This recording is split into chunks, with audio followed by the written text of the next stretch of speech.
ಮಾವಿನಕಾಯಿ ಪಪ್ಪು ಅನ್ನದ ಜೊತೆಗೆ ತುಪ್ಪ ಹಾಕ್ಕೊಂಡು ತಿಂದರೆ ತುಂಬ ಟೇಸ್ಟಿಯಾಗಿರುತ್ತೆ. ಮಕ್ಕಳಂತೂ ತುಂಬ ಇಷ್ಟಪಟ್ಟು ತಿಂತಾರೆ.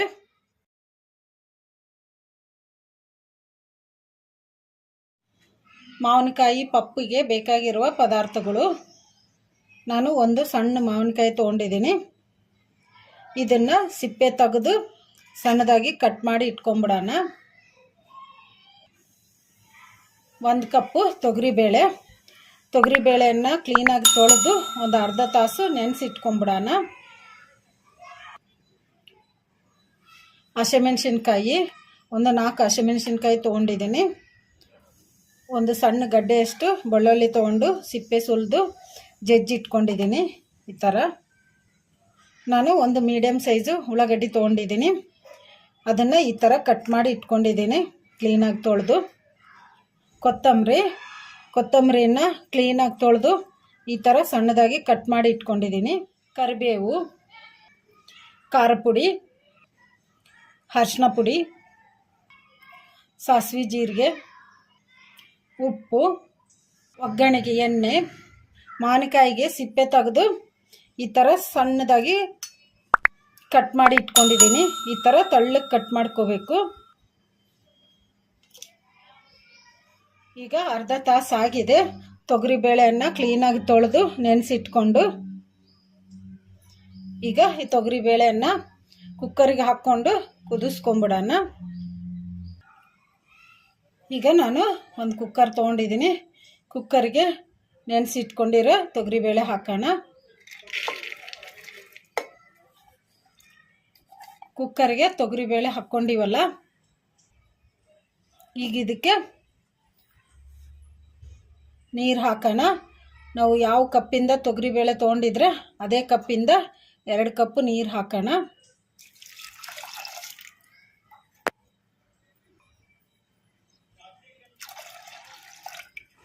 ಈಗ ನೀರು ಹಾಕ್ಕೊಂಬಿಟ್ಟಿವಲ್ಲ, ಈಗ ಇದಕ್ಕೆ ನಾವು ಕಟ್ ಮಾಡಿ ಇಟ್ಕೊಂಡಿದ್ವಲ್ಲ ಮಾವಿನಕಾಯಿ ಪೀಸ್, ಈಗ ಇವನ್ನೂ ಹಾಕೋಣ. ಹಸಿಮೆಣಸಿನ್ಕಾಯಿ ಹಾಕೋಣ. ಹಸಿಮೆಣಸಿನ್ಕಾಯನ್ನ ಈ ಥರ ಮುರಿದು ಹಾಕೋಣ. ಹಸಿಮೆಣಸಿನ್ಕಾಯನ್ನ ಮುರಿದು ಹಾಕ್ಕೊಂಡಿವಲ್ಲ, ಈಗ ಉಳ್ಳಾಗಡ್ಡಿ ಹಾಕೋಣ. ಒಂದು ಸ್ವಲ್ಪ ಕರಿಬೇವು ಹಾಕೋಣ.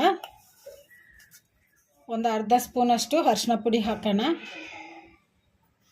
1 ಸ್ಪೂನು ಖಾರ ಪುಡಿ ಹಾಕೋಣ. 1 ಸ್ಪೂನಷ್ಟು ಎಣ್ಣೆ ಹಾಕೋಣ. ಈಗ ಕಲಿಸ್ಕೊಂಬಿಡೋಣ.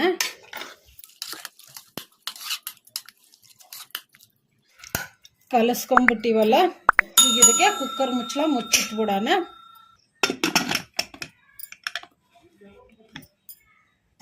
ನಾನು ಸ್ಟವ್ ಆನ್ ಮಾಡ್ಕೊಂಡು ಸ್ಟವ್ ಮೇಲೆ ಕುಕ್ಕರ್ ಇಟ್ಕೊಂಡಿದ್ದೀನಿ. ಸ್ಟವ್ ಹೈ ಫ್ಲೇಮಲ್ಲಿ ಇಟ್ಕೋಬೇಕು. ಈಗ 4 ವಿಸಲ್ ಬರೋವರೆಗೂ ಕುಕ್ಕರ್ ವೇಟ್ ಮಾಡೋಣ. ಕುಕ್ಕರ್ 4 ವಿಸಲ್ ಆಯ್ತಲ್ಲ, ಈಗ ಸ್ಟವ್ ಆಫ್ ಮಾಡ್ಕೊಂಬಿಡೋಣ. ಈಗ ಕುಕ್ಕರ್ ಪ್ರೆಷರ್ ಹೋಗೋವರೆಗೂ ವೇಟ್ ಮಾಡೋಣ. ಕುಕ್ಕರು ಪ್ರೆಷರ್ ಹೋಗಿದೆ. ಈಗ ಕುಕ್ಕರ್ ಮುಚ್ಚಳ ತೆಗೆದು ನೋಡೋಣ.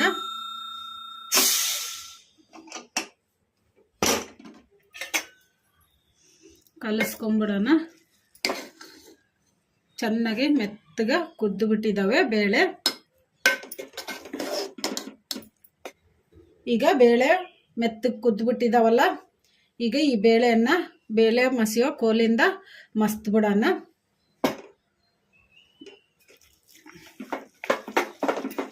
ಈ ಥರ ಮಸ್ತ್ ಬಿಡ್ಬೇಕು. ಜಾಸ್ತಿ ಮೆತ್ತಗೆ ಮಸಿಬಾರ್ದು ಬೇಳೆನ, ಒಂದು ಸ್ವಲ್ಪ ತರಿಯಾಗೇ ಇರಬೇಕು. ಈಗ ಒಂದು ಸ್ವಲ್ಪ ಬೇಳೆ ಮಸ್ತ್ ಇಟ್ಕೊಂಡಿವಲ್ಲ, ಈಗ ಇದಕ್ಕೆ ರುಚಿಗೆ ಎಷ್ಟು ಬೇಕೋ ಅಷ್ಟು ಉಪ್ಪು ಹಾಕೋಣ. ಈಗ ಮತ್ತೆ ಇನ್ನು ಸ್ವಲ್ಪ ಮಸ್ತ್ ಬಿಡೋಣ. ಈ ಥರ ಮಸ್ತ್ ಇಟ್ಕೋಬೇಕು ಬೇಳೆಯನ್ನು. ಈಗ ಮಸ್ತ್ ಇಟ್ಕೊಂಡಿರೋ ಮಾವಿನಕಾಯಿ ಪಪ್ಪಿಗೆ ಒಗ್ಗರಣೆ ಹಾಕ್ಕೊಂಬಿಡೋಣ. ನಾನು ಸ್ಟವ್ ಆನ್ ಮಾಡ್ಕೊಂಡು ಸ್ಟವ್ ಮೇಲೆ ಒಂದು ಪಾತ್ರೆ ಇಟ್ಕೊಂಡಿದ್ದೀನಿ. ಪಾತ್ರೆಗೆ 3 ಸ್ಪೂನಷ್ಟು ಎಣ್ಣೆ ಹಾಕಿಟ್ಟಿದ್ದೀನಿ. ಈಗ ಎಣ್ಣೆ ಕೂಡ ಬಿಸಿಯಾಗಿದೆ. ಈಗ ಇದಕ್ಕೆ ಒಂದು ಸ್ಪೂನಷ್ಟು ಸಾಸಿವೆ ಜೀರಿಗೆ ಹಾಕೋಣ. ಸಾಸಿವೆ ಜೀರಿಗೆ ಚಟ್ಪಟ ಅಂದಿದಾವಲ್ಲ, ಈಗ ಇದಕ್ಕೆ ಬೆಳ್ಳುಳ್ಳಿ ಹಾಕೋಣ. ಈ ಒಗ್ಗರಣೆಗೆ ಮೀಡಿಯಂ ಫ್ಲೇಮಲ್ಲೇ ಫ್ರೈ ಮಾಡ್ಕೋಬೇಕು ಈ ಒಗ್ಗರಣೆಯನ್ನು. ಈಗ ಬೆಳ್ಳುಳ್ಳಿ ಕೂಡ ಕೆಂಪಗಾಗಿದಾವಲ್ಲ, ಈಗ ಇದಕ್ಕೆ ಒಣಮೆಣಸಿನ್ಕಾಯಿ ಹಾಕೋಣ. ಸ್ವಲ್ಪ ಕರಿಬೇವು ಹಾಕೋಣ. ಕಲಿಸ್ಕೊಂಡ್ಬಿಡೋಣ. ಈಗ ಒಗ್ಗರಣೆ ರೆಡಿ ಆಗಿದೆ ಅಲ್ಲ, ಈಗ ಇದಕ್ಕೆ ನಾವು ಮಾವಿನಕಾಯಿ ಪಪ್ಪನ್ನ ಮಸ್ತ್ ಇಟ್ಕೊಂಡಿದ್ವಲ್ಲ, ಈಗ ಇದನ್ನ ಈ ಒಗ್ಗರಣೆಗೆ ಹಾಕ್ಬಿಡೋಣ.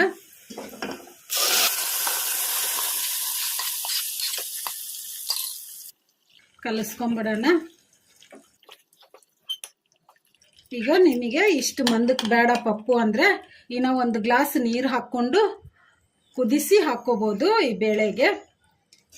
ಈಗ ಇದನ್ನು ಒಂದು ಸೈಡ್ಗೆ ಇಟ್ಕೊಂಡ್ಬಿಡೋಣ. ಈಗ ನಾವು ಅದೇ ಕುಕ್ಕರಿಗೆ ಒಂದು ಗ್ಲಾಸ್ ನೀರು ಹಾಕಿ ನೀರು ಚೆನ್ನಾಗಿ ಕುದಿಸ್ಕೊಂಬಿಡೋಣ ಹೈ ಫ್ಲೇಮಲ್ಲಿ ಇಟ್ಕೊಂಡು. ಈಗ ನೀರು ಚೆನ್ನಾಗಿ ಕುದೀತಿದಾವಲ್ಲ, ನಾವು ಮಸ್ತ್ ಇಟ್ಕೊಂಡಿರೋ ಬೇಳೆಗೆ ಹಾಕಿ ಕಲಿಸ್ಕೊಂಬಿಡೋಣ. ಸ್ಟವ್ನ ಮೀಡಿಯಂ ಫ್ಲೇಮಲ್ಲಿ ಇಟ್ಕೊಂಡು ಮಸ್ತ್ ಇಟ್ಕೊಂಡಿರೋ ಬೇಳೆನ ಸ್ಟವ್ ಮೇಲೆ ಇಟ್ಕೊಂಡಿದ್ದೀನಿ.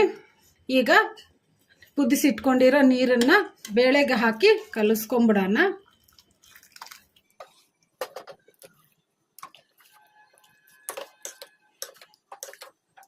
ಈಗ ಕಲಿಸ್ಕೊಂಬಿಟ್ಟಿವಲ್ಲ, ಈಗ ಇದಕ್ಕೆ ನಾವು ಕಟ್ ಮಾಡಿ ಇಟ್ಕೊಂಡಿದ್ವಲ್ಲ ಕೊತ್ತಂಬರಿ, ಈಗ ಇದನ್ನು ಹಾಕಿ ಕಲಿಸ್ಕೊಂಬಿಡೋಣ.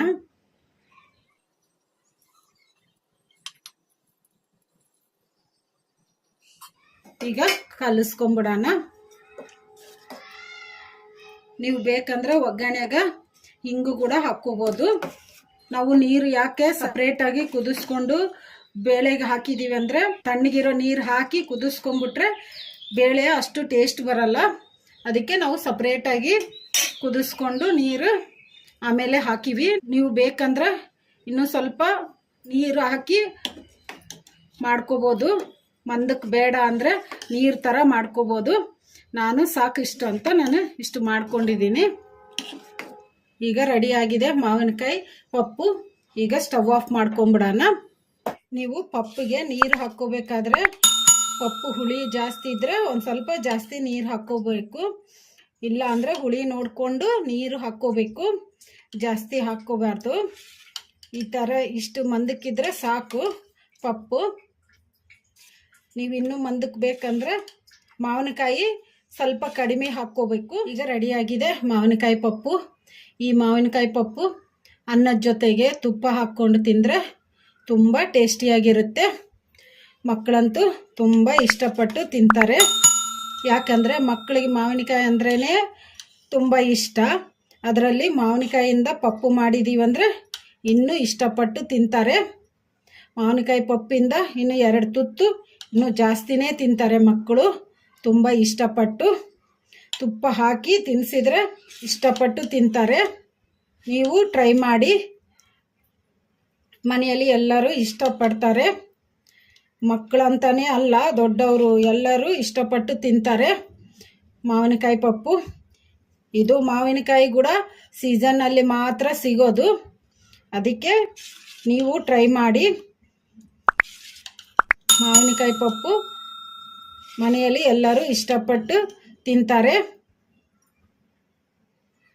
ಈ ವಿಡಿಯೋ ನಿಮಗೆ ಇಷ್ಟ ಆದರೆ ನನ್ನ ಚಾನಲನ್ನು ಸಬ್ಸ್ಕ್ರೈಬ್ ಮಾಡಿ, ಲೈಕ್ ಮಾಡಿ, ಶೇರ್ ಮಾಡಿ, ಕಮೆಂಟ್ ಮಾಡಿ. ಸಬ್ಸ್ಕ್ರೈಬ್ ಬಟನ್ ಪಕ್ಕ ಬೆಲ್ ಬಟನ್ ಇರುತ್ತೆ, ಅದನ್ನು ಪ್ರೆಸ್ ಮಾಡಿ. ನಾನು ಯಾವುದೇ ಒಂದು ಹೊಸ ವಿಡಿಯೋ ಮಾಡಿದರೂ ನಿಮಗೆ ನೋಟಿಫಿಕೇಷನ್ ಬರುತ್ತೆ. Thank you for watching.